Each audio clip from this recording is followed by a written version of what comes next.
नमस्ते, मैं हूं रविंद्र गौतम और आप देख रहे हैं bluntly speaking.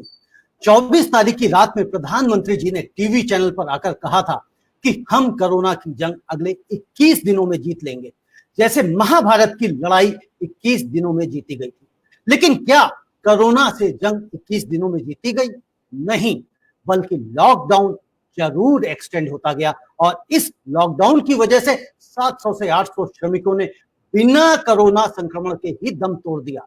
Main stream media ने उस वक्त लॉकडाउन को मोदी जी का मास्टर स्ट्रोक बताया था।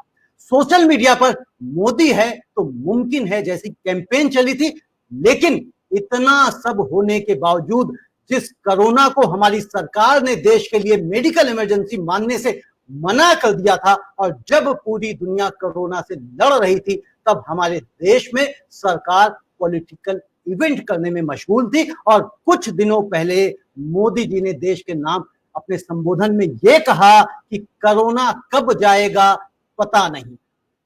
जब पता नहीं है तो प्रधानमंत्री महोदय ने क्यों देश में संपूर्ण लॉकडाउन की घोषणा इस संबोधन के साथ करी कि 21 दिन में हम ये जंग जीत लेंगे?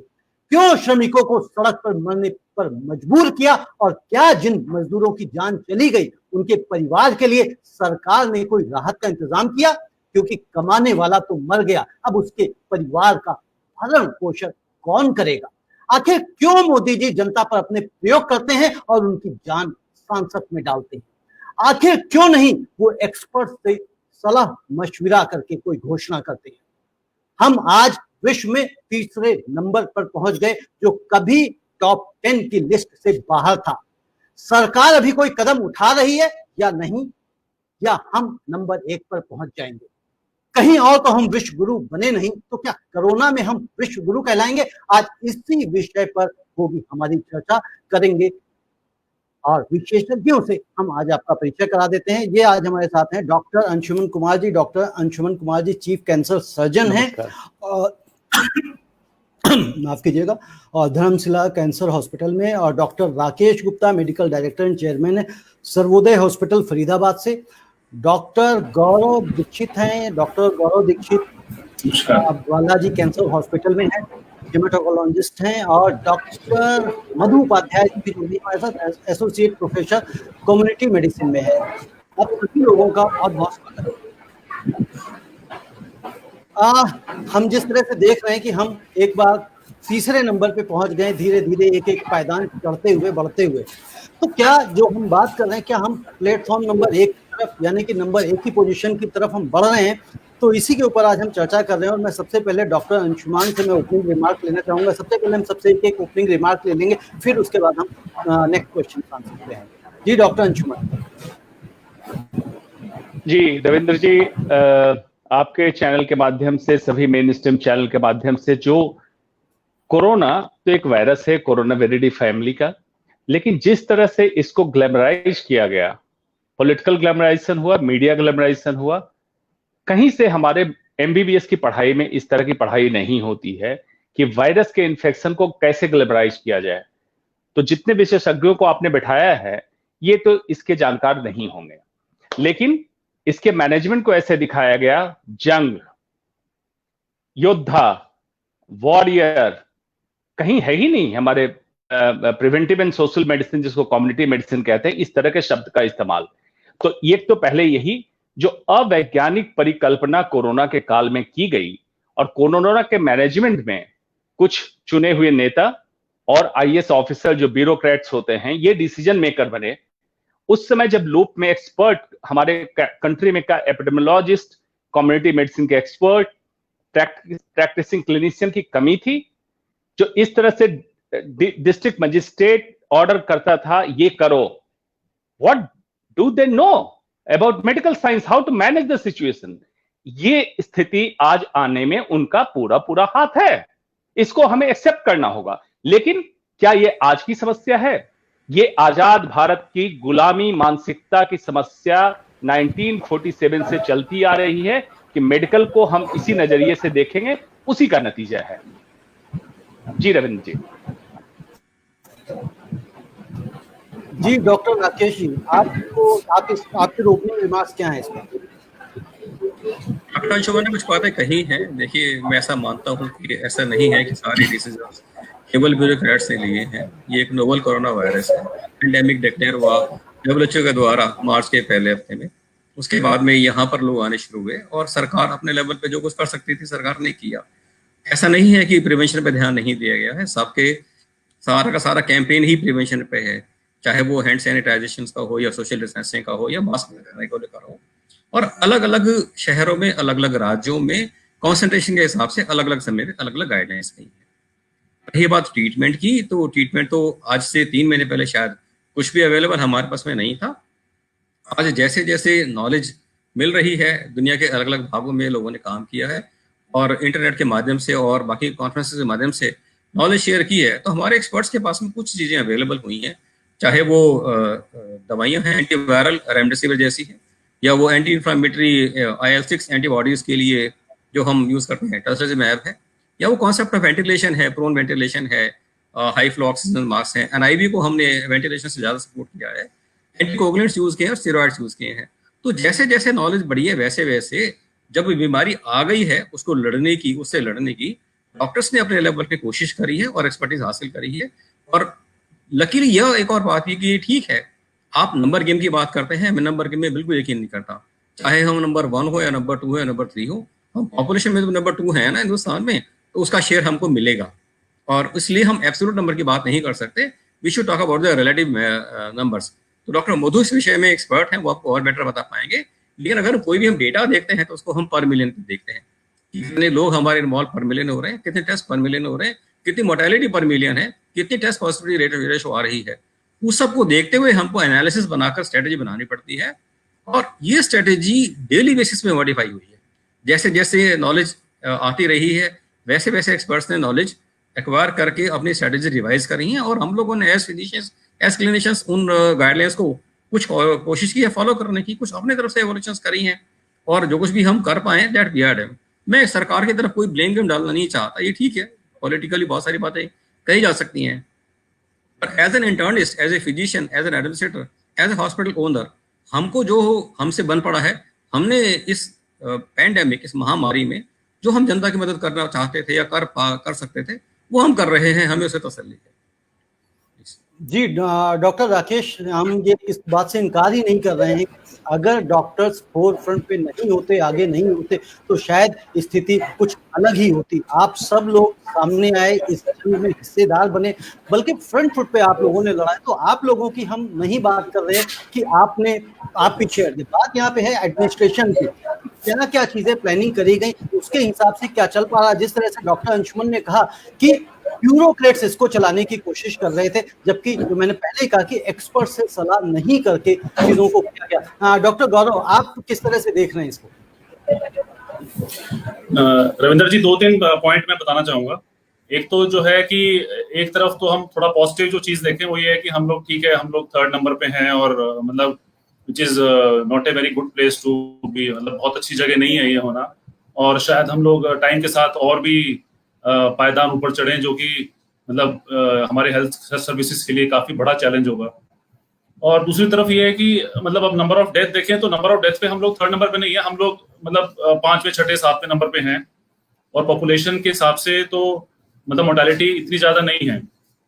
तो एक पॉजिटिव एक्सपेक्ट तो ये है कि ठीक है, हम लोग 3रे नंबर पे हैं, बट मोर्टेलिटी वाइज हम लोग मतलब अभी because of our younger population हम लोग इतने नहीं हैं।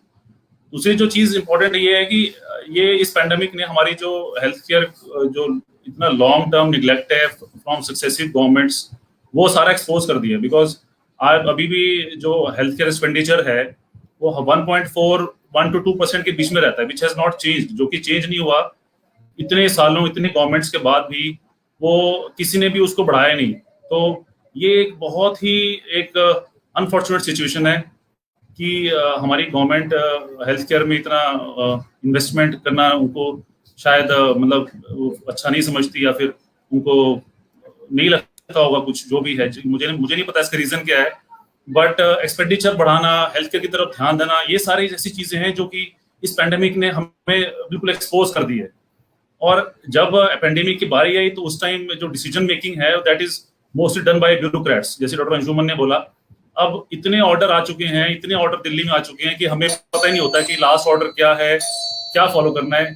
और अगर आप मेरे से पूछेंगे तो मैं डिसाइड नहीं कर पा रहा हूँ कि मैंने टेस्ट करना है कि नहीं करना है, बिकॉज अभी एक नई गाइडलाइन 2 दिन पहले आई है जिसके हिसाब से आप हर एक कीमोथेरेपी पेशेंट को आप टेस्ट करेंगे। हमें नहीं पता कि वो उसको कैसे फॉलो करना है, बिकॉज हमारे जो डे केयर पेशेंट हैं, जैसे मान लीजिए डे केयर में आते हैं, रोज आते हैं, तो क्या मतलब इसका हम लोग रोज टेस्ट कराएंगे? तो सरकार का ये आदेश है कि test has to be done daily. So इतना कंफ्यूजिंग और इतना वो एक मतलब एटमॉस्फेयर हो गया है और वो भी वो जी, और ये शायद एक जो बड़ी वजह है कि जो ब्यूरोक्रेट्स इसको सारे सिस्टम को चलाने की कोशिश कर रहे हैं, वो एक बड़ी वजह हो सकती है। डॉक्टर मधु, आप किस तरह से सारी सिचुएशन को एनालाइज कर रहे हैं और क्या आपके रिमार्क्स? हाँ, नमस्कार सभी को मेरी तरफ से। एक चीज मैं इस बीमारी के बारे में बताना चाहूंगी। जो सबसे पहले जब इस बीमारी की शुरुआत हुई चाइना से, तो शुरू से ही इस बीमारी के साथ एक एडहॉकिज्म का माहौल जुड़ा रहा है और एक कॉन्स्पिरेसी थियरी की तरह इस बीमारी को प्रोपगेट किया गया है। तो शुरू से ही रहा। पहले हमने सोचा कि ये WHO के एंड से गुफ अप हुआ है, जिसकी वजह से कि अगर हमने सोचा कि इंटरनेशनल फ्लाइट उस समय बहुत इनिशियल स्टेज में जब बीमारी थी, इस बीमारी को अगर WHO ने एक्नॉलेज किया होता और इसकी जो स्प्रेडिंग, जो potential of for causing an epidemic है, इस चीज का एहसास अगर उन लोगों ने किया होता और इंटरनेशनल फ्लाइट्स पे रोक लगाए होते, तो शायद ये बीमारी इस रूप में पूरे विश्व को अफेक्ट कर ही नहीं पाती। दूसरी चीज रही, अगर हम अपने कंट्री की बात करें, तो शुरू से ही एक एडहॉकिज्म का माहौल रहा है और ये कहीं हद तक जायज भी था, क्योंकि it was a novel virus जिसकी कैरेक्टरिस्टिक्स हमें पता नहीं थी, किस तरीके से ये बीमारी फैलेगी। और इसका जो हम अपने लैंग्वेज में एक R0 कहते हैं, epidemic potential of the disease, even that was not known. So we were really not sure कि how much the disease is going to spread. तो एक जो चीज थी कि आप जो प्रिवेंटिव अप्रोच, और इसलिए as a public health expert हमें कई बार इस चीज का बहुत बुरा लगता है कि जिस स्टेज पे एपिडेमियोलॉजिस्ट, जिस स्टेज पे पब्लिक हेल्थ एक्सपर्ट्स के ओपिनियन बहुत शुरुआती दौर में लेने चाहिए थे, जो स्प्रेड के बारे में दे सकते थे, उस स्टेज पे। डॉक्टर मधु, आपके पास वापस लौटते हैं। आई थिंक नेटवर्क का इशू आ गया है। डॉक्टर अंशुमन, जो स्थिति अभी चल रही है, क्या आपको लगता है कि हमारी जो स्पीड है, जिस तरह से जो लगभग 25,000 संक्रमित रोज आने लग गए हैं, क्योंकि ये जिस तरह से टेस्ट बढ़ाए जा रहे हैं उसी तरह से नंबर्स भी बढ़ते चले जा रहे हैं, तो क्या आने वाले समय में आप देख रहे हैं कि हम नंबर 1 की पोजीशन की तरफ बढ़ रहे हैं? रविंद्र जी, इसके पहले 1-2 चीजें बता देना चाहता हूं, क्योंकि अब नोवेल वायरस, नया वायरस था, बिल्कुल ठीक है, लेकिन आपको बताऊं, चीन से लगे बाउंड्री, सटे बाउंड्री में ताइवान एक कंट्री है। जिस समय इंटरनेशनली SARS-CoV-2 इस वायरस का नाम नहीं दिया गया था, ताइवान ने डिसीजन ले लिया था किस तरह से मुझे बॉर्डर को सील करना है और जो बाहर से फ्लाइट आएगी उसको किस तरह से क्वारंटीन मोड पे डालना है और इंटरनल कंट्री को कैसे रन करना है। और उस समय उन्होंने इस पैंडेमिक को कंट्रोल किया। उनके कंट्री के लिए एपिडेमिक था उस समय, वर्ल्ड ने पैंडेमिक डिक्लेयर नहीं किया गया था। डॉक्टर मधु ने बिल्कुल क्लियरली बताया, WHO के समय जो हुआ, लेकिन जब तक स्पेन, इटली और यूनाइटेड किंगडम, अमेरिका में डेथ शुरू हो गई थी, तब हमारे कंट्री में क्या प्लानिंग थी इंटरनेशनल फ्लाइट की एंट्री की। उसके बाद लॉकडाउन को प्रोजेक्ट किया गया as a perception of treatment of corona. Covid का ट्रीटमेंट है लॉकडाउन, पब्लिक ने सोच लिया lockdown, then extended lockdown, super extended lockdown, और ये होता रहा। पब्लिक ने समझ लिया कोरोना का इलाज ये है। तो जब भी आपने अनलॉक किया, जब केसेज मैक्सिमम पीक पे चल रहे हैं, तो पब्लिक ने समझ लिया कोरोना का डर खत्म हो गया, अब अफरा तफरी कुछ भी कर सकते हो। अगर ये परसेप्शन जो कि अगेंस्ट साइंटिफिक टेम्पर है, हमारा संविधान भी, कॉन्स्टिट्यूशन भी आर्टिकल 51 सेक्शन कहता है सिटीजन को साइंटिफिक टेम्पर डेवलप करना चाहिए। ये साइंटिफिक टेम्पर कैसे डेवलप होगा?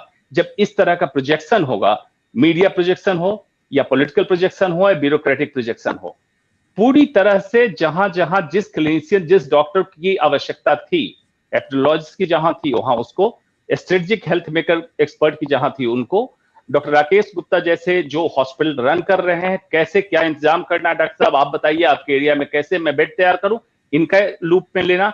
इस तरह से पूरे कंट्री में एक वन कंट्री वन पॉलिसी कैसे हम तैयारी कर लें, ये एवरीडे इंपल्सिव डिसीजन लेने का, एडहॉकिज्म का ये फॉर्मूला अगर रहेगा तो हमारे नंबर ऑफ केसेस बढ़ेंगे, नंबर 1। नंबर 2, मैं पूरी तरह सहमत हूं कि पर 10 मिलियन नंबर ऑफ टेस्ट, पर 10 मिलियन इन्फेक्शन होना चाहिए। टेस्ट के लिए आपको याद है आपके चैनल के माध्यम से कहा था कि टेस्ट अंडर टेस्टिंग होती थी, बार बार कहते कहते अब नंबर ऑफ टेस्ट बढ़ाए गए, दिल्ली में खास करके। कई तो स्टेट, बिहार, बंगाल, छत्तीसगढ़ ऐसे स्टेट हैं जहां टेस्ट अभी भी कम हो रहे हैं। तो जो भी आप देख रहे हैं, this is just tip of iceberg, number of cases ज्यादा हैं।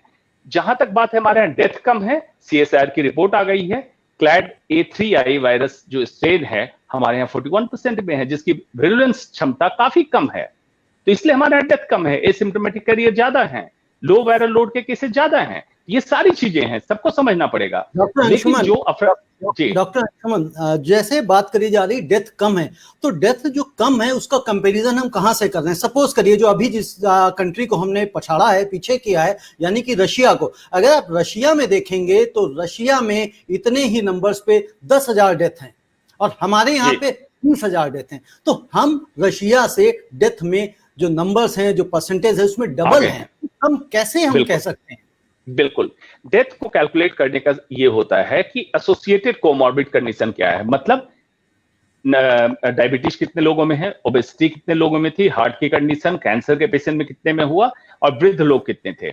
ये संख्या जहां ज्यादा होगी वहां डेथ ज्यादा होंगे। एक दूसरा होता है कौन सा स्ट्रेन हाई विरुलेंस का है और इससे इन्फेक्टेड केसेस कितने थे। जो वर्ल्ड वाइड 3.5% था क्लैड A3i, हमारे यहाँ 41% है लो विरुलेंस का, इसकी मारक क्षमता कम है, इसलिए डेथ हमारे यहाँ कम हुई है दूसरे कंट्री कंपैरिजन में। आप डेथ कंपेयर कीजिए स्पेन, इटली, USA से, उससे अभी हम पीछे हैं because of strain, not because of extra management. हमारे इंटेंसिविस्ट जो मैनेज कर रहे हैं वो ऑलमोस्ट एट पार कर रहे हैं जो वेस्टर्न कंट्री है, उनका मैनेजमेंट प्रॉपर है। इसकी रिक्वायरमेंट बहुत कम मरीजों में पड़ रही है, लेस देन 10 to 12% लोगों में इंटेंसिव केयर की जरूरत हो रही है, बाकी लोग एसिम्प्टोमेटिक रहते हैं या बाइल सिम्टम के साथ रिकवर कर रहे हैं। तो इसको समझना होगा मेडिकल टेम्परामेंट के हिसाब से, इसको ना पॉलिटिकल टेम्परामेंट से समझिए ना ब्यूरोक्रेटिक टेम्परामेंट से समझिए, तभी जाके हम एक समाधान पे पहुंचेंगे। जो आज भी हम एडहॉकिज्म में चल रहे हैं, आज भी हमारे पास कोई एक फुल प्रूफ तरीका नहीं है। यस, मैं भी मानता हूं स्ट्रेटजी जैसे जैसे इवॉल्व हो, हमें स्ट्रेटजी बदलते रहनी चाहिए, लेकिन उसमें एक्सपर्ट हर समय हर लेवल पे और हर तरीके, देखिए मेडिकल एक सिंपल नहीं है, एपिडेमियोलॉजिस्ट का अलग काम है, हेल्थ एक्सपर्ट का अलग काम है, स्ट्रेटजी हेल्थ डेवलपमेंट का अलग काम है। जो डॉक्टर साहब हैं, डॉक्टर राकेश गुप्ता, इनका कैसे आप इंफ्रास्ट्रक्चर को तैयार कीजिए, इनका अलग काम है। एक एक्सपर्ट दूसरे एक्सपर्ट की तरह नहीं काम कर सकता है, सबको मिलाना होगा। जी, सभी इसीलिए कहा जाता है एक माइंडसेट जितने अलग अलग होते हैं, जितने प्रोफेशनल माइंडसेट होंगे, उनके साथ अगर मिलकर काम करेंगे तो शायद एक रिजल्ट बेहतर और अच्छा आ सकता था। और मुझे लगता है अभी भी शायद देर नहीं हुई है, अभी भी अगर हमें नंबर 1 पे जाना है तो हमें बहुत सारे नंबर्स की तरफ बढ़ना है और अभी भी कोशिश की जाए तो शायद मुझे लगता है कंट्रोल हो सकता है। बाकी डॉक्टर राकेश गुप्ता जी, जैसे आपका हॉस्पिटल है तो आपके हॉस्पिटल्स में क्या कोविड पेशेंट्स का भी ट्रीटमेंट होता है? मैंने कुल मिलाकर थोड़ा पॉजिटिव सोचता हूँ। मुझे ना, मैंने जैसे पहले कहा, मुझे नंबर 1, नंबर 2, नंबर 3 फर्क नहीं पड़ता। हम लकी हैं कि जो हमारी चेन है वो लिस्ट वेरोलेंट है और हमारे 80 to 90% पेशेंट्स तो घर पर ही रहकर होम आइसोलेट होकर अपना इलाज करा पा रहे हैं। इसलिए शायद हमारा जो हेल्थ केयर स्ट्रक्चर है चरमराया नहीं है। आज भी दिल्ली NCR में बेड्स अवेलेबल हैं, गवर्नमेंट सेक्टर में और प्राइवेट सेक्टर में भी। मेरे हॉस्पिटल में भी हमने कोविड पेशेंट्स का शुरू में गवर्नमेंट ने कहा आप इलाज नहीं करेंगे। हमारे पास में ESI 19 और ESI 3 में एक डेडिकेटेड कोविड हॉस्पिटल है जहाँ पर 150 बेड्स की कैपेसिटी उन्होंने इनिशियली इंस्टॉल करी थी, जो 250 बेड्स की कर दी है। लेकिन जैसे नंबर बढ़ा, उन्होंने हम सभी प्राइवेट हॉस्पिटल्स को बोला कि आप इलाज करिए और हम इलाज कर रहे हैं। एट वन टाइम मेरे पास में 80 to 90 पेशेंट्स तक का लोड रहा है, लेकिन पिछले 1 हफ्ते से 1.5 हफ्ते से उसमें कुछ ठहराव आया है। अब हम सभी जो हमारे 5 हॉस्पिटल्स फरीदाबाद में बड़े हैं, ESI के अलावा 40-50 पेशेंट्स का लोड है। ICU में बिल्कुल ठीक बात है कि बड़े कम लोगों को ICU की जरूरत पड़ती है और उनसे भी कम लोगों को वेंटिलेशन की जरूरत पड़ती है। शुरू में आपको याद होगा वेंटिलेशन को लेकर बड़ा सवाल उठा था, सर सरकार तैयार है नहीं है, रातों रात 10,000 वेंटिलेटर ऑर्डर कर दीजिए, एक्स कर दीजिए, वाई कर दीजिए, लेकिन मैन पावर नहीं मिलती है। यहाँ पर मुझे एक छोटा सा अफसोस है सरकार की नीतियों का या सरकार की अप्रोच का। या तो सरकार अपने गवर्नमेंट हॉस्पिटल्स को तैयार कर ले, या वो प्राइवेट हॉस्पिटल्स को रीजनेबल अमाउंट ऑफ सम पे कर रहे थे। एक तरफ तो ये कहते हैं कि आप कम से कम 80% अपने बेड्स या 60% अपने बेड्स पे कोविड पेशेंट्स रखेंगे, साथ में सरकार भी और इंश्योरेंस कंपनी भी ये कहें कि आप एक्स अमाउंट में ये सारा इलाज करेंगे, वो पॉसिबल नहीं होता। जो सरकार की कैपिंग है वो बहुत इरेशनल है।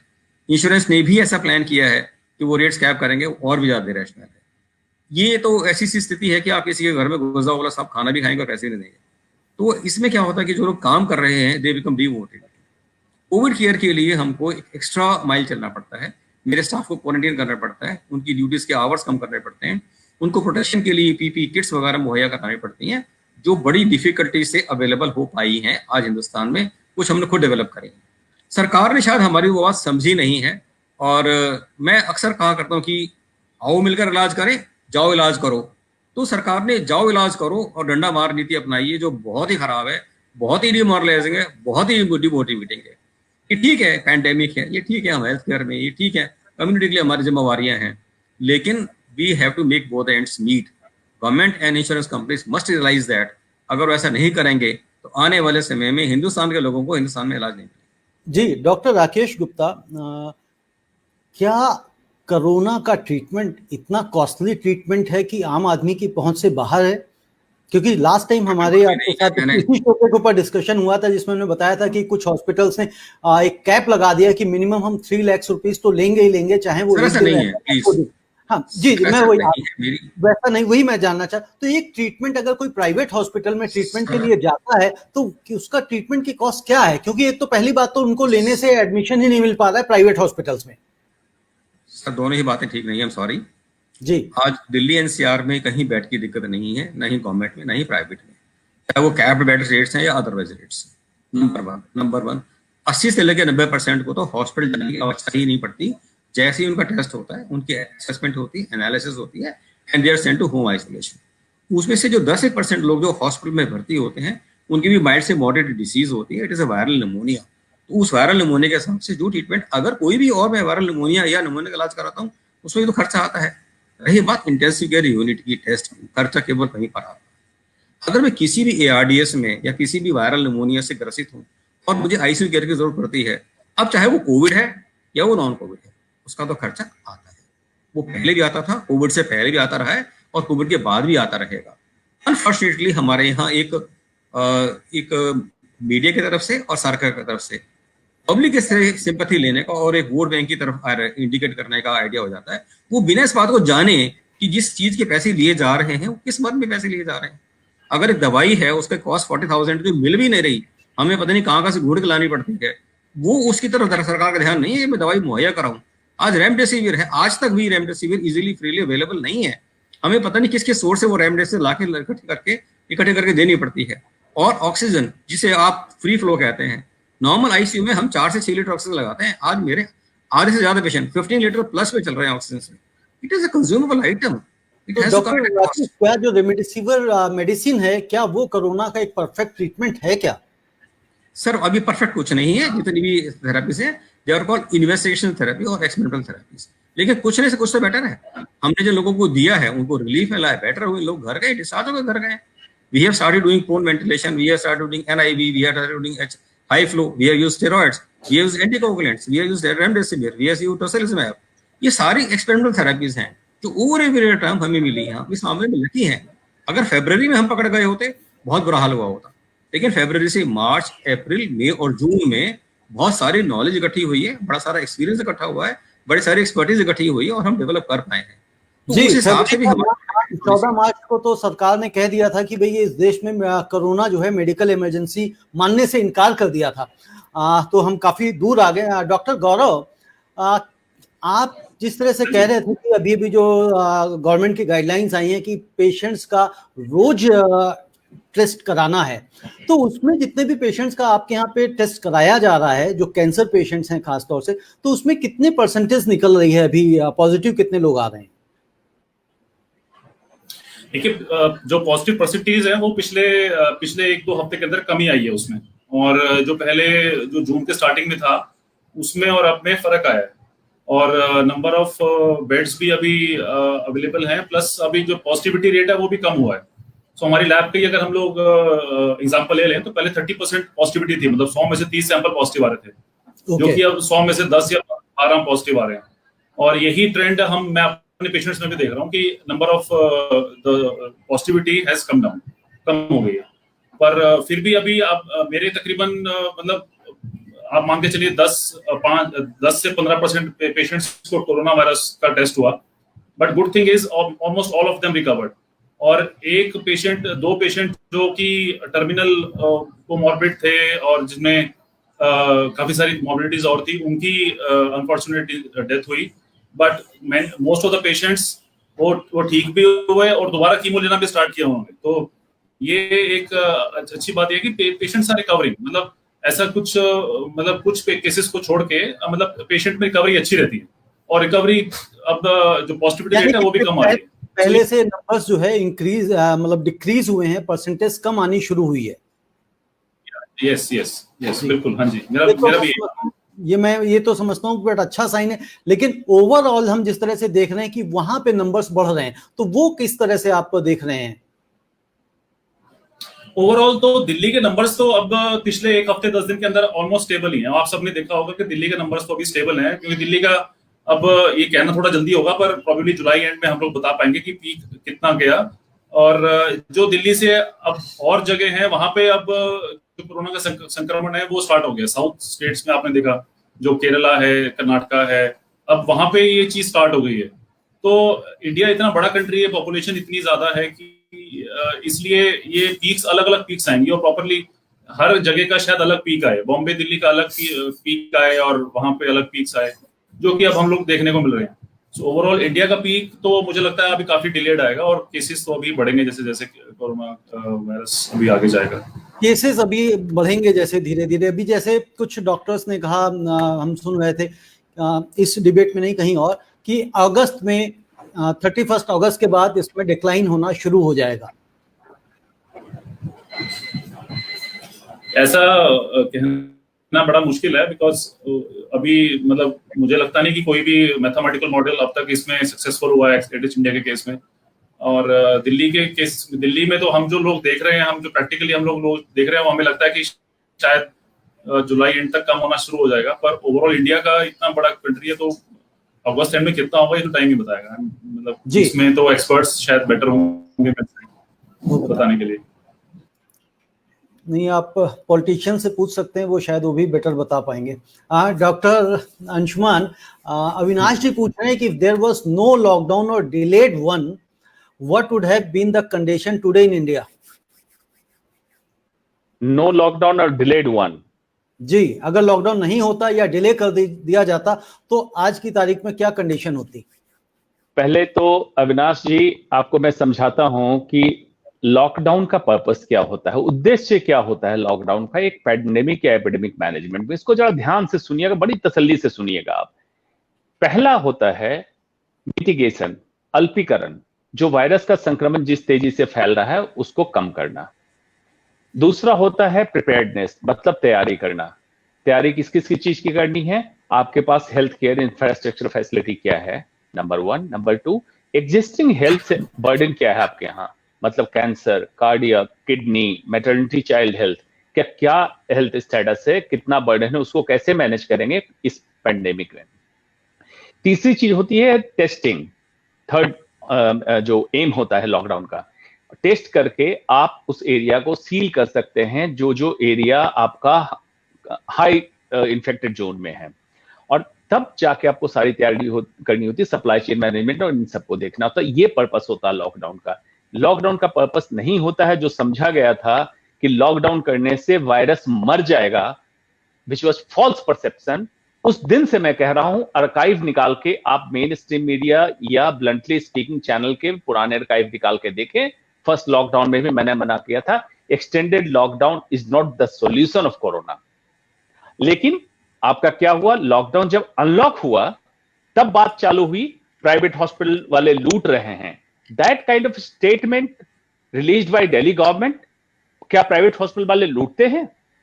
हॉस्पिटल रन करने में जो कॉस्टिंग आती है गवर्नमेंट हॉस्पिटल में, उसका पैसा टैक्स पेमेंट का जाता है, कितना पैसा आता है जरा जोड़ के देखिए। हर चीज का बैलेंस करना चाहिए। कोई भी चीप पॉपुलस थियोरी के तहत किसी भी स्टेटमेंट को रिलीज नहीं करना चाहिए, ये इंपॉर्टेंट है। तो लॉकडाउन का पर्पस ये नहीं था, तो तैयारी नहीं हुई। तो 4 लॉकडाउन में क्या किया गया जब तैयारी नहीं हुई? स्प्रेड ऑफ वायरस बढ़ता गया, लेबर माइग्रेशन हुआ, जिससे मिटिगेशन का पर्पस आपका डिफ्यूट हो गया। नंबर ऑफ टेस्टिंग पर मिलियन जितना होना चाहिए, ऑन एन एवरेज हम मानते हैं 2 to 2.5% पर 10 मिलियन टेस्टिंग होनी चाहिए, हमारे यहाँ नहीं हुई। उसके कारण और भी अनटेस्टेड, खास करके हमारे एसिम्प्टोमेटिक कैरियर की संख्या ज्यादा थी, ये बढ़ा। अपने डॉक्टर साहब कह रहे थे टेस्टिंग की बात, रोज सरकार के नए रेजोल्यूशन आते हैं।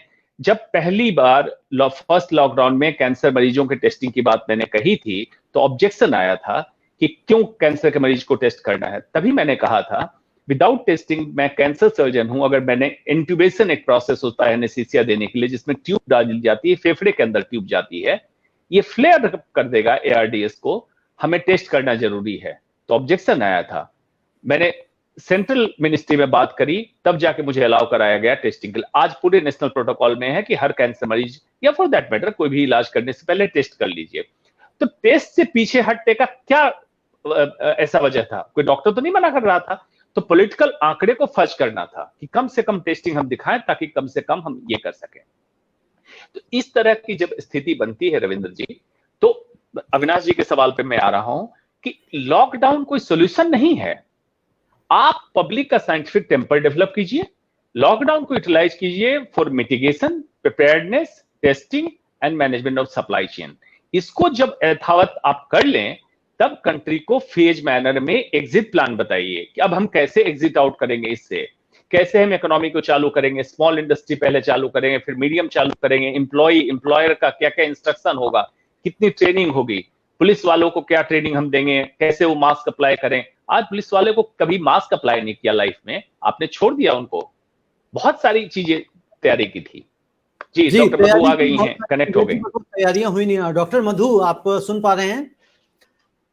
लैग है अभी भी आई थिंक, बट फिर भी मुझे लगता है कि शायद बात आपकी रखी जा सके। डॉक्टर मधु जी, अभी आवाज थोड़ी सी कनेक्टेड है, आई कैन हियर यू। जी जी जी, फिलहाल कनेक्टेड है।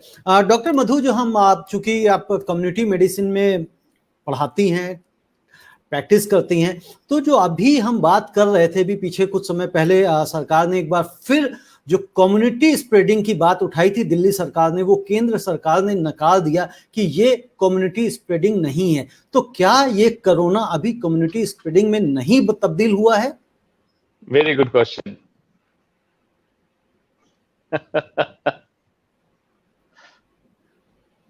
जी doctor Madhu, I think doctor Madhu की तरफ नेटवर्क का इशू है। जी डॉक्टर अंशुमन इसका आंसर करेंगे? मैं डॉक्टर मधु देंगे। क्वेश्चन सुन नहीं पाई, can you please repeat it if it was addressed to me? मैं रिपीट करता हूँ। पीछे भी दिल्ली सरकार ने कहा था कि ये कम्युनिटी स्प्रेडिंग में तब्दील हो गया है कोरोना वायरस, बट दिल्ली केंद्र सरकार ने इसको बहुत मेजर इशू है एक्चुअली। मुझे मेरी डॉक्टर मधु, आप नेटवर्क आउटसाइड थोड़ी सी प्रॉब्लम हो रही है। जी डॉक्टर अंशुमन, आप इसका आंसर देंगे? जी, आप जो सवाल उठा रहे हैं रविंद्र जी, उसमें ऐसा था कि एग्जैक्टली दिल्ली सरकार ने जो कहा था एग्जैक्टली ये था कि हमारे हिसाब से तो कम्युनिटी में ट्रांसमिशन है, लेकिन ICMR ने कहा कि still we are in stage 2। Stage 2 मतलब कम्युनिटी ट्रांसमिशन में नहीं है। तो स्टेज 2 में अगर थे तो लॉकडाउन क्यों कर दिया? लॉकडाउन मिटिगेशन के लिए किया जाता है, मतलब अल्पीकरण करने के लिए। तो स्टेज 2 में लॉकडाउन क्यों कर दिया? उसमें नंबर ऑफ केसेस तो बहुत कम थे। कम्युनिटी स्प्रेड का मतलब ये होता है जिसमें ट्रेस नहीं कर सके, मतलब सोर्स ऑफ इंफेक्शन कहां से आया। तो आपकी इंटरनेशनल फ्लाइट बंद है, ट्रेवल की हिस्ट्री नहीं है, किसी भी तरह से घर से बाहर निकलने की हिस्ट्री नहीं है, और ऐसे मरीजों में अगर संक्रमण हो रहा है, तो परिभाषा जो हमारे कम्युनिटी मेडिसिन की किताब के हिसाब से कम्युनिटी स्प्रेड की जो परिभाषा होती है, वो कौन सी परिभाषा है जिसके हिसाब से कहा जाए कम्युनिटी स्प्रेड है। लेकिन ICMR को डिक्लेयर करने में कहां समस्या आ रही है, ये मुझे भी समझ में नहीं आ रहा है। कभी उनके एपिडेमियोलॉजिस्ट आते हैं प्रेस ब्रीफिंग में और जो पत्रकार होते हैं उनको जो भी कह के जाते हैं in monologue, not in the form of dialogue. और डायलॉग ओपन होता है कि अगर मैं चैलेंज कर रहा हूं आपको कि we are in stage 3, except it, it's a virus pandemic, इसमें क्या समस्या आपको एक्सेप्ट करने में कि हम कम्युनिटी स्प्रेड में है, सो दैट पब्लिक तैयार हो जाए, डॉक्टर तैयार हो जाए, पूरा कंट्री उस तरह से तैयार हो जाए कि हम कम्युनिटी स्प्रेड में हमें प्रिकॉशंस बढ़ाने हैं। ये जैसे WHO गुमराह कर रहा है, हमारी संस्थाओं को गुमराह नहीं करना चाहिए, क्योंकि हमारी संस्थाएं हमारे कंट्री की संस्था है। WHO ने किया, पूरे वर्ल्ड में है। को सामने रख देगी तो जो जनता है, जो नागरिक हैं, वो भी शायद ज्यादा अवेयर हो जाएंगे कि हाँ चीजें कैसे कैसे बढ़ रही हैं। अभी एक मैं रिपोर्ट पढ़ रहा था तो तकरीबन 239 साइंटिस्ट ने, तकरीबन 32 कंट्रीज के 239 साइंटिस्ट ने ये कहा है कि ये जो डिजीज है ये एयरबॉर्न डिजीज में तब्दील हो चुकी है। डॉक्टर राकेश गुप्ता, आप इससे कितना सहमत हैं? देखिए, मैं एक्सपर्ट नहीं हूँ, बहुत ज़्यादा नहीं जानता हूँ, लेकिन मुझे अभी भी लगता है कि इससे स्टिल नॉट एयरबॉर्न। एयरबॉर्न वो होती है कि जो अगर एक जगह हो जाए तो फिर हर्ट्स में होती है।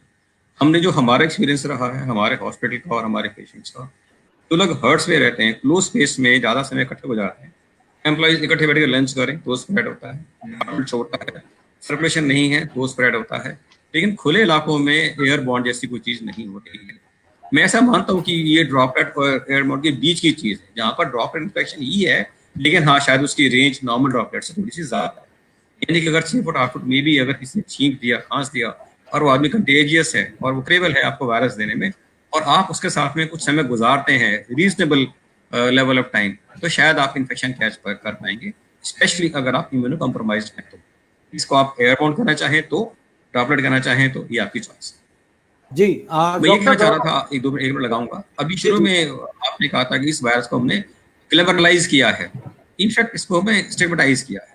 हम इसको स्टिग्मेटाइज नहीं करते तो किसी की भी ऑस्ट्रिच अप्रोच नहीं रहती, ना WHO की, ना हमारी सरकार की, ना हमारी एडमिनिस्ट्रेशन की, ना किसी और की। और हमने सबने ही इस वायरस बीमारी को एक चैलेंज के रूप में लिया होता। अभी तो बताने में शर्म आती है। फिर शुरू में जब लोग क्वारंटाइन हुए तो उनकी जो वीडियो बनाई गई, सोशल मीडिया पे डाली गई, वो बहुत ही खराब था। अभी भी किसी घर के बाहर क्वारंटाइन का पोस्टर लगता है तो सोशल मीडिया पे उसका पोस्टर डाल देते हैं, एंड द जनरल मिस्टेकन है कि आदमी अछूत हो गया, अनटचेबल हो गया। डेड बॉडीज की डिस्पोजल एक और बड़ा सवाल है जो आपको डिस्कस करना चाहिए कि क्या सचमुच डेड बॉडी से संक्रमण हो सकता है, या the dead body can be contagious. Why should not be a person be given a reasonable dignified way of this last rites? Why should not the family be able to see the face of the person who is bidding bye to this world? वो क्यों नहीं उस पर हम काम करते हैं? मैं एज ए डॉक्टर, मुझे ऐसा लगता है, I am again not an expert, कि अगर मैंने सील्ड डेड बॉडी आपको दे दी है, आप उसका बरियल करिए आराम से, इसमें कोई प्रॉब्लम होनी नहीं चाहिए। तो मेरे कहने का मतलब, हमको ये बात जरूर उठानी चाहिए कि इसके साथ जो स्टिग्मा अटैच हुआ है उसको हम जितना जल्दी छुड़ा लेंगे उतना ज्यादा ढंग से हम इस कोरोना को हम इससे लड़ाई अच्छी से ढंग से लड़ पाएंगे। ये मेरी रिक्वेस्ट है आपसे भी और बाकी सारी पैनलिस्ट से भी और सभी लोगों से कि हम इस पे काम करें। जी डॉक्टर राकेश, एक बड़ा मुद्दा है, मैं समझता हूँ इसको हमें चर्चा में जरूर लाना चाहिए और हम इसको जरूर लेके आएंगे, क्योंकि एटलीस्ट किसी भी धर्म में हो, मैं ये नहीं कह रहा हूँ सिर्फ हिंदू धर्म में या मुस्लिम धर्म में, हर आदमी का एक जो अंतिम क्रिया है, क्रिमिनेशन है, उसको एक तवज्जो दी जाती है, उसको बहुत अहमियत रखता है। जी डॉक्टर गौरव, एक क्वेश्चन है मैं आपसे लेता हूँ। जी डॉक्टर, इनका पूछ रहे हैं, currently it is seen that even if a patient is suffering for asthmatic attack or breathlessness, he is put on oxygen. Why? देखिए, एस्थमेटिक अटैक और ब्रेथलेसनेस में अगर जो सैचुरेशन है वो काफी इंपॉर्टेंट एक रोल प्ले करती है कि सैचुरेशन क्या है। और अगर जेन्युइन एस्थमेटिक अटैक है तो most of the times bronchodilator से जो दवाइयों से इंप्रूवमेंट उसमें आती है। और प्रॉब्लम ये है कि हम लोग अगर कोरोना के टाइम में हैं तो every breathlessness is seen through Covid spectrum. तो कोई भी ब्रेथलेसनेस होता है तो वो हम लोग कोरोना वायरस को देख के, अगर सैचुरेशन ड्रॉप है सो वो ऑक्सीजन का रिक्वायरमेंट उस पेशेंट में रहता है। सो मतलब आजकल तो हम लोग अगर पेट में किसी को लूज मोशन है या फिर ब्रेथलेसनेस है, वो हर एक को पहले हम मतलब कोरोना के एंगल से ही देखते हैं, because the symptoms can be varied. So इसलिए oxygen saturation is the most important thing which is to be kept in mind, वो हमें दिमाग में रखना पड़ेगा। और ब्रेथलेसनेस अगर है विद ड्रॉप सैचुरेशन तो उसमें ऑक्सीजन का रिक्वायरमेंट पड़ेगा, कोरोना वायरस का टेस्ट भी करना चाहिए, वो एक सिम्टम है, that is a very important symptom of corona virus. जी अंशुमन जी, इन्हीं का एक और क्वेश्चन है कि कोरोना का जो ट्रीटमेंट है हमारी कंट्री में, डॉक्टर अंशुमन, हमारी कंट्री में दूसरी कंट्रियों से कैसे डिफर है या दूसरी कंट्रियों में किस तरह से इलाज किया जाता है? रविंद्र जी, सबसे पहली बात कि अभी भी वर्ल्ड वाइड कोई भी डेफिनेटिव ट्रीटमेंट कोरोना का जिसको कह दिया जाए पिन पॉइंट कि यही ट्रीटमेंट है, नहीं है। आपने देखा ही हाइड्रोक्सी क्लोरोक्वीन से लेके आइवरमेक्टिन से लेके रेमडेसिविर से लेके सारी चीजों की चली, बाबा भी एक व्यापार के लिए आ गए, तो ये सारा कुछ चल रहा है। एक्चुअल ट्रीटमेंट देखिए कोरोना के 3 भाग में बांटिए, asymptomatic, mild to moderate symptomatic and required hospitalisation, 3 group में बांटी। एसिम्प्टोमेटिक सब लोग जानते हैं, आइसोलेशन क्वारंटीन, वर्ल्ड वाइड एक ही फॉर्मूला है, स्टेट टू स्टेट इंडिया में वेरी करता है, may be because of political ego कि मैं होम क्वारंटीन नहीं होने दूंगा, तुम्हें हॉस्पिटल में क्वारंटीन करना होगा। सेकेंड है mild to moderate symptom. Mild to moderate symptom must be under supervision और consultation of any qualified physician और डॉक्टर, कोई भी एमबीबीएस डॉक्टर कर सकता है। टेम्परेचर देखिए, SpO2 देखते रहिए उसका, अगर कंडीशन खराब होने लगे या ब्रेथलेसनेस हो, go to hospital. Third segment है हॉस्पिटल। हॉस्पिटल में 2 सेगमेंट रखिए, intensive care monitoring and intensive care monitoring with ventilation. With ventilation का जो प्रोटोकॉल वर्ल्ड वाइड जहां से चाइना से चला, Singapore, Japan, UK, Spain, Italy, America होते हुए जितना इवॉल्व होता गया, how to ventilate, how to keep in ICU prone position से लेकर इंट्यूबेशन, सारी चीजें वो वर्ल्ड वाइड इंस्टेंट हम लोगों के मेडिकल जर्नल में तुरंत अगले दिन पब्लिश हो जा रहा है, हम लोग को डिजिटली मिल रहा है। तो इंडिया में एग्जैक्टली सेम कर रहे हैं। जहां तक वेंटिलेशन के डॉक्टर अवेश गुप्ता ने बहुत सही बात उठाई थी कि पहले वेंटिलेशन का कितना बवाल चल रहा था, आज वेंटिलेशन कहीं आपको शॉर्टेज मिला वेंटिलेटर का? नहीं मिला, क्योंकि एक्चुअली इतने वेंटिलेटर की आवश्यकता नहीं होती है। इसलिए हम कहीं ट्रीटमेंट में पीछे नहीं है, हम पीछे हो जाते हैं। डॉक्टर गौरव दीक्षित ने बहुत सही पॉइंट उठाया कि एवरीडे एक नया एडवाइजरी, और उस एडवाइजरी के पीछे कुछ ना कुछ इंपल्सिव मोटो होता है कि उस स्टेट ने ये किया, मुझे ये करना है, इस आईएएस ऑफिसर ने ये किया, मुझे ये करना है। मैं कह रहा हूं कि मेडिकल के एक्सपर्ट की अलग अलग पॉलिसी लूप के लिए जगह होती है, उनको फिट इन करो, वी कैन डू बेटर। क्यों बेटर मैं बताऊं, चाइना में ये स्टार्ट हुआ 17 दिसंबर को उन्होंने ऑफिशियल डिक्लेयर किया, जबकि अनऑफिशियली है कि नवंबर में स्टार्ट हो गया। तो चाइना के एक्सपीरियंस को आपने लिया, ताइवान को लिया, स्वीडन को लिया, कोरिया को लिया, स्पेन, इटली, अमेरिका, सबको ले लिया। उसके बैड एंड गुड दोनों का आपने देखा। उस एक्सपीरियंस पे हम बेटर कर सकते थे और नहीं कर पाए, अब कर सकते हैं। लेकिन हमारी प्रॉब्लम क्या है कि हम कभी भी चीजों को साइलोज में खेलते हैं।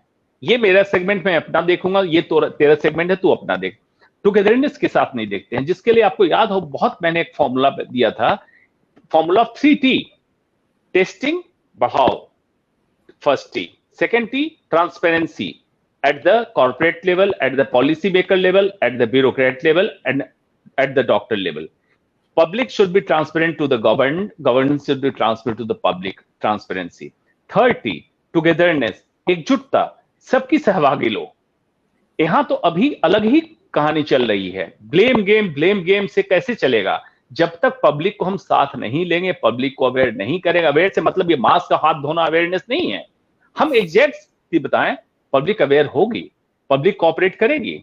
अभी हमने बता दिया, पहला बताया लॉकडाउन इज द सॉल्यूशन, दूसरा बताया गर्मी आने के बाद कोरोना खत्म हो जाएगा, अब चल रहा है मॉनसून आने के बाद कोरोना खत्म हो जाएगा, फिर बता रहे वेंटिलेटर इज द सॉल्यूशन, तो लोगों ने वेंटिलेटर की कालाबाजारी कर ली, फिर बताया हाइड्रोक्सी क्लोरोक्विन ट्रीटमेंट है, उन्होंने उसकी कालाबाजारी कर ली। कभी भी तो हमने टुगेदरनेस का काम बात नहीं की। तो मैं कह रहा हूं अभी भी शुरू करें, टेस्टिंग, ट्रांसपेरेंसी एंड टुगेदरनेस। अगर कंट्री में एक फॉर्मूला ले आए, देखिए एक one country one formula, better outcome होगा। जी डॉक्टर गौरव, क्या जिस तरह से कोरोना बढ़ रहा है, जब कोरोना की शुरुआत हो रही थी तब हमारे देश में घंटी भी बजाए गए, थालियां भी बजाई गई, मोमबत्तियां भी जलाई गई, तो क्या अब हम मोमबत्तियां और घंटियां और थालियां जला और तेजी से बजाएं तो क्या कोरोना कहीं कमजोर पड़ेगा?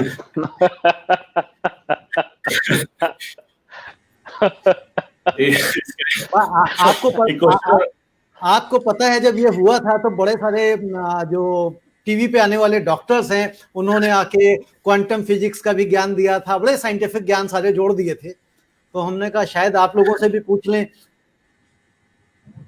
देखिए ये तो ना ये क्वेश्चन और आंसर दोनों आपका एक ही बात है, मतलब जो आपकी आंसर है वो क्वेश्चन के अंदर ही छुपा हुआ है। चलिए सभी को क्वेश्चन का आंसर पता है यहाँ पे। अब ये रविंद्र जी, इस जगह एक बात मैं जरूर कहना चाहूंगा। डॉक्टर गौरव ने बहुत ही शालीनता के साथ ये बात कह दी, जवाबदेही दिया, आप समझ लीजिए। लेकिन एक बात कहना चाहूंगा, जिस देश में, चाणक्य ने कहा था, जिस देश में वैद्य और बुद्धिजीवी की इज्जत नहीं हो तो उस देश का पतन होता है। आज भी ये मान लीजिए, वैद्य मतलब डॉक्टर और बुद्धिजीवी मतलब इंटेलेक्चुअल एंड पढ़े लिखे लोग। अगर इनको आप इस तरह से ट्रीट करेंगे और उसमें हमारे कुछ बुद्धिजीवी लोग क्वांटम फिजिक्स, ब्रह्मांड की थ्योरी या जो भी देते हैं, तो ये क्यों देते हैं मालूम है? क्योंकि ये किसी न किसी तरह से अपीज करना चाहते हैं, एक अपनी जगह बनाना चाहते हैं। जबकि डॉक्टर की एक तटस्थता होती है, neither this side not that side. हमारा साइंस जो कहता है हम उसी साइंस के साथ बोलेंगे, उसी साइंस को ही एक आधार रखेंगे। साइंस बदलेगा, मैं भी बदलूंगा।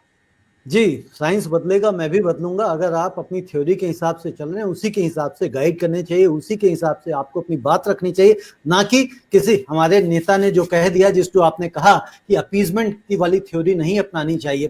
डॉक्टर राकेश, क्या हम आने वाले समय में हम लॉकडाउन दोबारा से देखेंगे?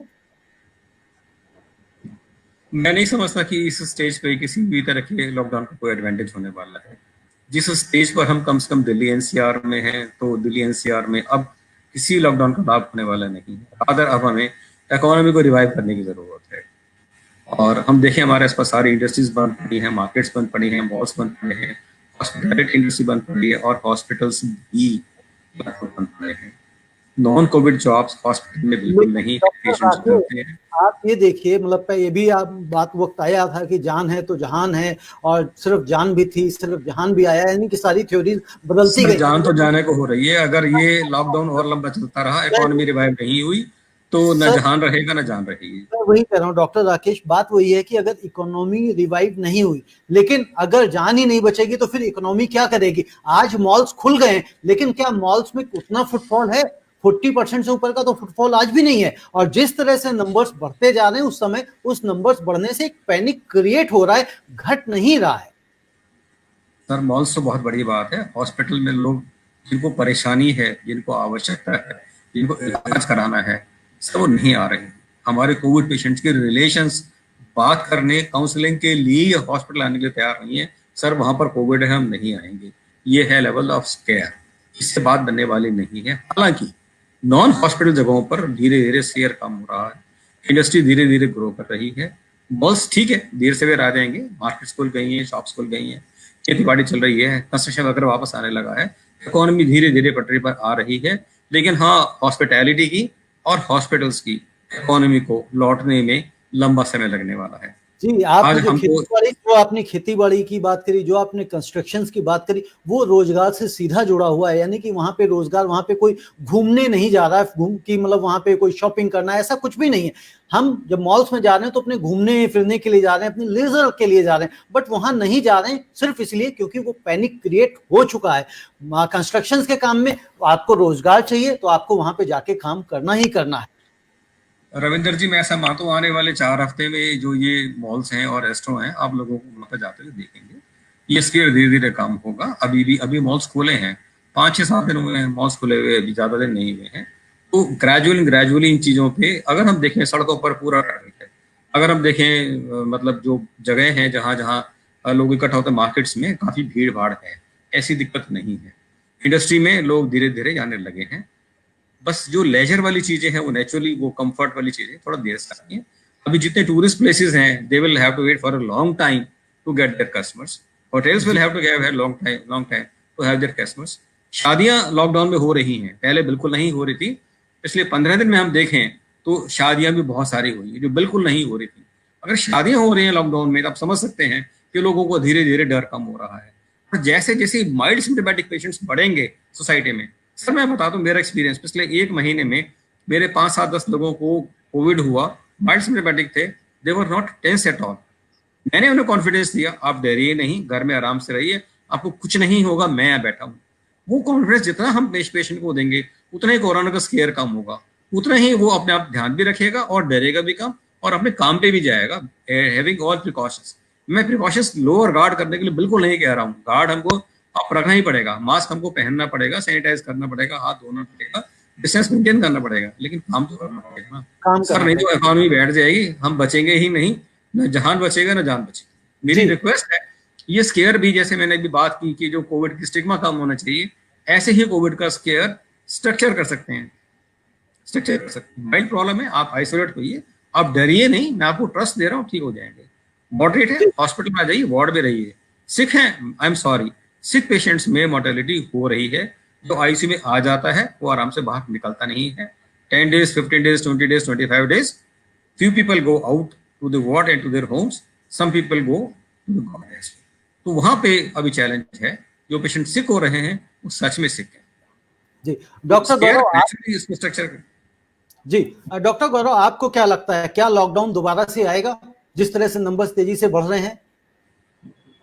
ये उसके आने के चांस तो कम ही लग रहे हैं, बिकॉज जैसे कि सर ने बताया कि वो जो लॉकडाउन से जो इकोनॉमिक डैमेज है वो इमेंस है। वो जो हमने देख लिया है कि आपने बहुत बार डिस्कस भी किया अपने शो पे कि जो माइग्रेंट वर्कर्स हैं और इकोनॉमी है, तो उसको रिवाइव करने के लिए तो दोबारा लगता नहीं है कि मुझे तो आएगा। स्पेशली दिल्ली वगैरह में तो अब लॉकडाउन का मतलब नहीं है कोई, बट यस कुछ लोकलाइज्ड जगह पे, जैसे साउथ में कुछ जगह में आ रहा है, तो ये लोकल डिसीजन रहेगा रादर देन कि एक पूरे इंडिया में नहीं रहेगा, लोकल अलग अलग स्टेट का रहेगा, हो सकता है। डॉक्टर अंशुमन, आप इसको किस तरह से देख रहे हैं? क्योंकि जिस तरह से डॉक्टर राकेश ने कहा कि इकोनॉमी, नो डाउट इकोनॉमी की हमें बहुत जरूरत है, लेकिन मेरा ऐसा सोचना है कि जिस तरह से नंबर्स बढ़ते जा रहे हैं उस तरह से पैनिक भी बढ़ता जा रहा है। पहले हम सिर्फ समाचार पत्रों में, टीवी के थ्रू या जो मोबाइल के ऊपर न्यूज है वो हम देखते थे, हेडलाइंस आ जाती थी कि कोरोना से इतने पेशेंट्स हो गए या कोरोना के इतने लोगों की डेथ हो गई। लेकिन अब सिचुएशन ये हो गई है कि हमें अपने दोस्तों से, मित्रों से, रिश्तेदारों से ये सूचनाएं मिलने लग गई हैं कि हमारे घर में ऐसी डेथ हो गई, हमारे यहाँ पे 4 लोग पैनिक कर गए या पेशेंट हो गए। तो उस कंडीशन में क्या आपको नहीं लगता है कि दोबारा से महीने, 1.5 महीने, 2 महीने के बाद दोबारा लॉकडाउन सरकार लगा सकती है अगर नंबर्स इसी तरह से राइज करते रहे तो? प्रवीण जी, सरकार है, जो चाहे कर ले, लेकिन अगेन मैं वही कहूंगा, साइंटिफिक टेम्पर, क्या लॉकडाउन इसका समाधान है या बीमारी फैलने को रोकना? अब की स्थिति में जब आपके पास डॉक्यूमेंटेड 7 लाख केसेस हैं और एसिम्प्टोमेटिक कैरियर इससे कई गुना ज्यादा, तो मतलब स्प्रेडर आपके इन कई लाख, हो सकता है 50 लाख स्प्रेडर आपके कंट्री में जब हैं, तो लॉकडाउन से क्या आप गेन कर लेंगे? मैं थोड़ी देर को इकोनॉमी से इसको अलग रखता हूं, बीमारी के मैनेजमेंट की बात करता हूं। क्या स्प्रेड रोक लेंगे? नहीं रोकेंगे। तो क्या आपकी मतलब सरकार की या सरकार पब्लिक प्राइवेट पार्टनरशिप में प्राइवेट हॉस्पिटल के साथ मिलकर जो इसके ट्रीटमेंट की तैयारी या टेस्टिंग की तैयारी में कहीं कमी रख ली? कितने, मेरे ख्याल से 100 डेज प्लस, एग्जैक्टली मुझे याद नहीं कितने दिन हुए, लेकिन 100 डेज प्लस हो गए, इतने दिन में तैयारी नहीं हो पाई। तो तैयारी नहीं हुई, कौन सी चीज की तैयारी करनी थी? आप सोच लीजिए कि इस बीमारी में तैयारी टेस्टिंग और ओनली 2 to 3% के लिए वेंटिलेटर, बाकी की कोई तैयारी नहीं। आइसोलेट करना था, जहां हम क्लेम करते हैं स्टेट वाइज या कंट्री वाइज कि हम हेल्थ पे इतना काम कर लिए। दिल्ली का लीजिए तो मोहल्ला क्लिनिक से लेकर सारा कुछ क्लेम किया जा रहा था। आज स्थिति ये है कि तैयारी के नाम पे कुछ नहीं, तो तैयारी में कमी रह गई। अगर कमी रही है तो ही लॉकडाउन करना चाहिए, टेस्टिंग कंप्लीट नहीं कर रहे हैं तो करना चाहिए, अदरवाइज लॉकडाउन का कोई पर्पस नहीं है। प्योरली अनसाइंटिफिक लगता है ये सुनना कि लॉकडाउन होना चाहिए। मुझे तो इसकी कोई समझदारी लग रही। एक बात, दूसरी बात, डॉक्टर राकेश बिल्कुल सही कह रहे थे, पैनिक की आवश्यकता नहीं है। क्यों नहीं आवश्यकता है कि जितने डेथ हो रही हैं, अगर डीप रूट कॉज में जाएंगे तो मेजॉरिटी में कुछ न कुछ अलग प्रॉब्लम रही है। जैसे लंग की पहले से समस्या रही, उनको डायबिटीज रही है, वृद्ध रहे हैं, कैंसर के रोगी रहे हैं, उनमें डेथ हुई है। जो अति गंभीर बीमारी से पहले से ग्रसित थे या जिनकी बीमारी इग्नोर हुई, जो टेक्निकली हम लोग कहते हैं हैप्पी हाइपोक्सिया सिंड्रोम, मतलब कोई बीमारी नहीं रही, कोरोना हुआ और उनको ऑक्सीजन का पता ही नहीं चला, ऑक्सीजन सडनली 70-80 के आसपास पहुंच गया और उनकी डेथ हो गई। तो इसके लिए हम लोग सबको रेकमेंड कर रहे हैं कि जिनको कोरोना पॉजिटिव आए, पल्स ऑक्स से अपना ऑक्सीजन जरूर चेक कीजिए, घर में छोटी सी मशीन है, और नहीं तो अभी तो कम से कम डॉक्टर के संपर्क में रहिए। अदरवाइज तो डॉक्टर को जो आप लोग कहते हैं कहते ही हैं, भगवान ना कहें लेकिन शैतान भी ना बनाए, डॉक्टर के संपर्क में रहें। नहीं डॉक्टर अंशुमान, मैं समझता हूं कि इस वक्त जो डॉक्टर्स की कम्युनिटी ने जितना सेवा करी है उससे ज्यादा कोई कर ही नहीं सकता था, क्योंकि अगर बचाने वाले अगर आज मरीजों को हैं तो सिर्फ और सिर्फ आप जैसे डॉक्टर्स ही हैं। अदरवाइज कौन इलाज करता? नेता नहीं करते, ब्यूरोक्रेट्स नहीं करते, ना कोई और करता। तो अल्टीमेटली आप जैसे डॉक्टर्स को ही करना था और आप लोग कर रहे हैं, सारे लोग मिलके। एक लास्ट क्वेश्चन मैं ले लेता हूं आपसे। एक ऑडियंस पूछ रहे हैं कि how accurate are the rapid test from COVID for COVID-19? Even if one is being tested thrice a day, the result would be different every time.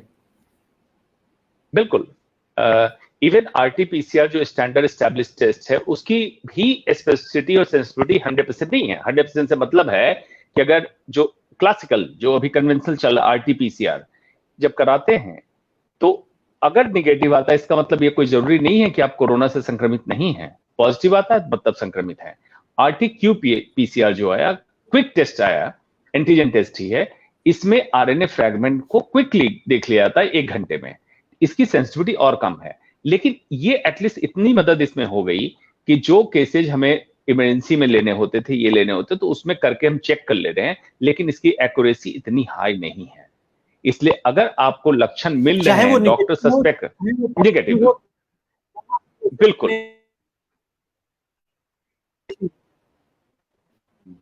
I think doctor Anshuman जी क्या पूछ रहे थे आप? नेगेटिव हो? सिग्नल ब्रेक हो गया। जी मैं पूछ रहा था जो इसका चाहे एक्यूरेसी नेगेटिव हो या पॉजिटिव, दोनों ही केसेस में उतना हम एक्यूरेट नहीं माने इस टेस्ट को? नहीं, पॉजिटिव हो तो एक्यूरेट है, नेगेटिव हो तो आप मान के मत बैठिए कि आप नेगेटिव हैं, नंबर 1। दूसरा, लक्षण अगर आपको आ रहे हैं किसी भी तरह के सोर थ्रोट के, ब्रेथलेसनेस के, या जो भी कोविड के लक्षण अभी तो सभी लोगों को पता है, इस तरह के लक्षण आ रहे हैं, डॉक्टर के संपर्क में रहें। सिटी स्कैन ज्यादा इंफॉर्मेटिव अभी हो रहा है। सिटी स्कैन में कई फाइंडिंग ऐसी आ रही है जो ज्यादा सजेस्ट कर रही है। कभी कभी कोविड टेस्ट निगेटिव रहता है, सिटी स्कैन फाइंडिंग पे डॉक्टर कोविड का इलाज कर रहे होते हैं, सेकंड टेस्ट जब कराते हैं तो पता चलता है पॉजिटिव था, पहला टेस्ट निगेटिव था, या हो सकता 2-3 टेस्ट निगेटिव रहे और बाद में टेस्ट पॉजिटिव आ गया।